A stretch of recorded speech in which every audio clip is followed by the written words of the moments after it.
ഒരു തവണ 9 8-നെ അടിച്ച്. അപ്പോൾ 8 ചോദിച്ച്, നീ എന്തിനാ എന്നെ അടിച്ചത്? 9 പറഞ്ഞു, ഞാൻ നിന്നേക്കാൾ വലുതാണ്, അതുകൊണ്ട് ഞാൻ നിന്നെ തല്ലി. അങ്ങനെ 8 7-നെ അടിച്ച്, 7 6-നെ അടിച്ച്, 6 5-നെ അടിച്ച്, 5 4-നെ അടിച്ച്, 4 3-നെ അടിച്ച്, 3 2-നെ അടിച്ച്, 2 1-നെ അടിച്ചു. 1-ന് ഇനി അടിക്കാൻ ആരുമില്ല. താഴെയുള്ളതാരാ? 0 0-മാണ്. 0-ന് വിലയില്ല, അതുകൊണ്ട് 0-ന് അടിക്കാൻ പറ്റത്തില്ല.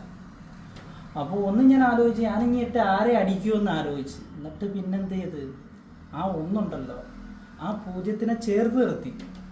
അപ്പോൾ എത്രയായി? 10ആയി. 9-നേക്കാൾ വലുതായി.